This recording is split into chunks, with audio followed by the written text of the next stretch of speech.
ನಮಸ್ಕಾರ ಸ್ನೇಹಿತರೆ. ರಾಜಕೀಯದಲ್ಲಿ ಯಾರು ಶಾಶ್ವತ ಶತ್ರುಗಳು ಅಲ್ಲ, ಮಿತ್ರರೂ ಅಲ್ಲ ಅನ್ನೋದಕ್ಕೆ ಈಗ ಕಾಂಗ್ರೆಸ್ ಪಾಳ್ಯದಲ್ಲೇ ಹೊಸ ಉದಾಹರಣೆಯೊಂದು ಸಿಕ್ಕಿದೆ.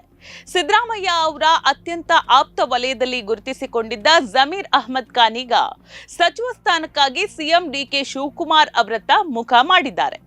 ಮೊದಲ ಹಂತದ ಸಂಪುಟ ವಿಸ್ತರಣೆಯಲ್ಲಿ ಮಂತ್ರಿಗಿರಿ ಕೈತಪ್ಪಿದ ದಿನದಿಂದ ಅಸಮಾಧಾನಗೊಂಡಿರುವ ಜಮೀರ್ ಈಗ ಹೇಗಾದ್ರೂ ಮಾಡಿ ಮುಂದಿನ ಲಿಸ್ಟ್ನಲ್ಲಿ ಸ್ಥಾನ ಗಿಟ್ಟಿಸಿಕೊಳ್ಳುವುದಕ್ಕೆ ತೀವ್ರ ಕಸರತ್ತನ್ನ ನಡೆಸ್ತಾ ಇದ್ದಾರೆ.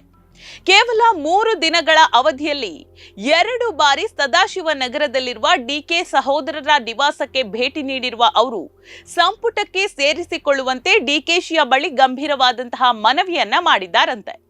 ಹಾಗಾದ್ರೆ ಸಿದ್ದರಾಮಯ್ಯ ಅವರ ಬೆನ್ನಿಗಿದ್ದ ಜಮೀರ್ಗೆ ಮೊದಲ ಹಂತದಲ್ಲೇ ಸಚಿವ ಸ್ಥಾನ ಕೈತಪ್ಪಿದ್ಯಾಕೆ ಮತ್ತು ಸಿದ್ದು ಅವರಿಂದ ಜಮೀರ್ ದೂರವಾಗಿದ್ಯಾಕೆ ಅನ್ನುವಂತಹ ಅಸಲಿ ಕಾರಣವನ್ನ ನಾವು ನೋಡೋದಾದ್ರೆ ಅದರ ಹಿಂದೆ ಒಂದು ವೈರಲ್ ಆಡಿಯೋ ವಿವಾದ ಇದೆ. ಮುಖ್ಯಮಂತ್ರಿ ಆಯ್ಕೆ ಪ್ರಕ್ರಿಯೆ ನಡೆಯುತ್ತಿದ್ದ ಸಂದರ್ಭದಲ್ಲಿ ದಾವಣಗೆರೆ ಉಪಚುನಾವಣೆಯಲ್ಲಿ ಕಾಂಗ್ರೆಸ್ ಅಭ್ಯರ್ಥಿ ಗೆಲುವಿಗೆ ಅಡ್ಡಿಪಡಿಸುವಂತೆ ಜಮೀರ್ ತಮ್ಮದೇ ಸಮುದಾಯಕ್ಕೆ ಕರೆ ನೀಡಿದ್ದಾರೆ ಅನ್ನಲಾದಂತಹ ಒಂದು ಆಡಿಯೋ ಭಾರೀ ಸದ್ದು ಮಾಡಿತು. ಅದು ನಕಲಿ ಆಡಿಯೋ ಅಂತ ಹೇಳಿ ಜಮೀರ್ ಎಷ್ಟೇ ಸ್ಪಷ್ಟನೆ ನೀಡಿದ್ರೂ ಕೂಡ ಮುಜುಗರದಿಂದ ತಪ್ಪಿಸಿಕೊಳ್ಳೋದಕ್ಕೆ ಸಿದ್ದರಾಮಯ್ಯ ಅವರೇನ್ ಮಾಡಿದ್ರು, ಜಮೀರ್ ಅವರಿಂದ ಅಂತರವನ್ನ ಕಾಯ್ದುಕೊಂಡ್ರು. ಇದರಿಂದಾಗಿ ತೀವ್ರವಾಗಿ ಬೇಸತ್ತಂತಹ ಜಮೀರ್ ಅಹ್ಮದ್ ಅವರು ತಾವು ಶಾಸಕ ಸ್ಥಾನಕ್ಕೆ ರಾಜೀನಾಮೆ ನೀಡೋದಕ್ಕೆ ಮುಂದಾಗಿದ್ರು. ಆ ಸಂದರ್ಭದಲ್ಲಿ ಡಿಕೆ ಸುರೇಶ್ ಅವರೇ ಸಾಂತ್ವನವನ್ನ ಹೇಳಿ ಜಮೀರ್ ಅಹ್ಮದ್ ಅವರನ್ನ ತಡೆದಿದ್ರು. ಈಗ ಜಮೀರ್ ಪರವಾಗಿ ಡಿಕೆ ಸುರೇಶ್ ಹೈಕಮಾಂಡ್ ಮಟ್ಟದಲ್ಲಿ ಬಲವಾದಂತಹ ಲಾಬಿಯನ್ನ ನಡೆಸ್ತಾ ಇದ್ದಾರೆ. ಪ್ರಸ್ತುತ ಕಾಂಗ್ರೆಸ್ನಲ್ಲಿ ಮುಸ್ಲಿಂ ಕೋಟಾದ ಅಡಿಯಲ್ಲಿ ಸಚಿವ ಸ್ಥಾನ ಪಡೆಯುವುದಕ್ಕೆ ಭಾರಿ ಒಂದು ಪೈಪೋಟಿ ಸೃಷ್ಟಿಯಾಗಿದೆ. ಅಂದ್ರೆ ಜಮೀರ್ ಅಹ್ಮದ್ ಅವರಿಗೆ ಸಲೀಂ ಅಹಮದ್, ತನ್ವೀರ್ ಸೇಠ್, ಕನೀಜ್ ಫಾತಿಮಾ ಮತ್ತು ರಿಜ್ವಾನ್ ಅರ್ಷದ್ ಅವರಿಂದ ತೀವ್ರವಾದ ಸ್ಪರ್ಧೆ ಎದುರಾಗಿದೆ. ಅದರಲ್ಲೂ ಕೂಡ ರಿಜ್ವಾನ್ ಅರ್ಷದ್ ಪರವಾಗಿ ಸಚಿವ ಕೃಷ್ಣ ಭೈರೇಗೌಡ ಅವರು ನೇರವಾಗಿ ದೆಹಲಿಗೆ ತೆರಳಿ ರಾಹುಲ್ ಗಾಂಧಿಯ ಬಳಿ ಶಿಫಾರಸನ್ನ ಮಾಡಿದ್ದಾರೆ ಅಂತಾನು ಹೇಳಲಾಗ್ತಾ ಇದೆ. ಆದ್ರೆ ಜಮೀರ್ ಪ್ಲಸ್ ಪಾಯಿಂಟ್ ಏನಪ್ಪಾ ಅಂತ ಹೇಳಿದ್ರೆ, ಕೇರಳ ಚುನಾವಣೆಯಲ್ಲಿ ಅವರು ನೀಡಿದಂತಹ ಕೊಡುಗೆಯನ್ನ ಪರಿಗಣಿಸಿ ಅವರಿಗೆ ಸಚಿವ ಸ್ಥಾನ ನೀಡಬೇಕು ಅಂತ ಹೇಳಿ ಎಐಸಿಸಿಯ ಪ್ರಧಾನ ಕಾರ್ಯದರ್ಶಿಯಾದಂತಹ ಕೆಸಿ ವೇಣುಗೋಪಾಲ್ ಒಲವು ತೋರಿಸಿದ್ದಾರೆ. ಈಗ ಸಿದ್ದರಾಮಯ್ಯ ಅವರಿಂದ ಯಾವುದೇ ಗ್ಯಾರಂಟಿ ಸಿಗದ ಕಾರಣ ಜಮೀರ್ ಎಐಸಿಸಿ ಅಧ್ಯಕ್ಷ ಮಲ್ಲಿಕಾರ್ಜುನ್ ಖರ್ಗೆ ಅವರನ್ನ ಭೇಟಿಯಾಗಿ ಬೆಂಬಲವನ್ನ ಕೋರಿದ್ದಾರೆ.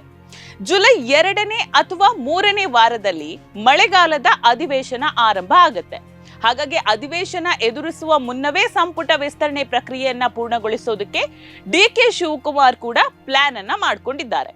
ಜೂನ್ 21ರಂದು ಬಿಕೆ ಹರಿಪ್ರಸಾದ್ ಅವರ ಪದಗ್ರಹಣ ಕಾರ್ಯಕ್ರಮ ಮುಗಿತಾ ಇದ್ದಂತೆ ಹೈಕಮಾಂಡ್ ಜೊತೆಗೆ ಅಂತಿಮ ಚರ್ಚೆ ನಡೆಸೋದಕ್ಕೆ ಒಂದು ಮಹತ್ವದ ಸಭೆಯನ್ನ ನಿಗದಿ ಮಾಡಲಾಗಿದೆ. ಸಿದ್ದರಾಮಯ್ಯ, ಮುಖ್ಯಮಂತ್ರಿ ಡಿಕೆ ಶಿವಕುಮಾರ್ ಮತ್ತು ಬಿಕೆ ಹರಿಪ್ರಸಾದ್ ಒಟ್ಟಿಗೆ ದೆಹಲಿಗೆ ತೆರಳಿ ಹೈಕಮಾಂಡ್ ನಾಯಕರ ಜೊತೆಗೆ ಚರ್ಚಿಸಿ ಸಭೆಯಲ್ಲಿ ಸಚಿವರ ಪಟ್ಟಿಯನ್ನ ಅಂತಿಮಗೊಳಿಸುತ್ತಾರೆ ಅನ್ನುವಂತಹ ಮಾಹಿತಿ ಕೂಡ ಇದೆ. ಇದೆಲ್ಲದರ ನಡುವೆ ಬೆಂಗಳೂರಿನ ನಗರಾಭಿವೃದ್ಧಿ ಖಾತೆಯ ವಿಷಯದಲ್ಲಿ ಕೂಡ ಸಚಿವ ಕೃಷ್ಣ ಭೈರೇಗೌಡ ಮತ್ತು ಡಿಕೆಶಿ ನಡುವಿನ ಹಗ್ಗ ಜಗ್ಗಾಟ ಮತ್ತೊಂದು ಹಂತಕ್ಕೆ ತಲುಪಿದೆ ಅಂತಾನೆ ಹೇಳ್ಬೋದು.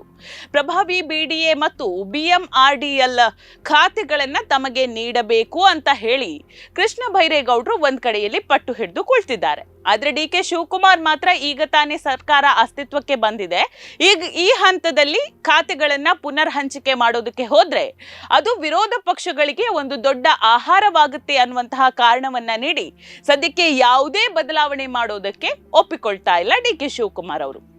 ಒಟ್ನಲ್ಲಿ ಕೈ ಪಾಳ್ಯದಲ್ಲಿ ಈ ಸಂಪುಟದ ಕಸರತ್ತು ಇಡೀ ರಾಜ್ಯ ರಾಜಕಾರಣದಲ್ಲಿ ತೀವ್ರವಾದಂತಹ ಒಂದು ಕುತೂಹಲವನ್ನ ಮೂಡಿಸಿದೆ ಅಂತಾನೆ ಹೇಳ್ಬೋದು.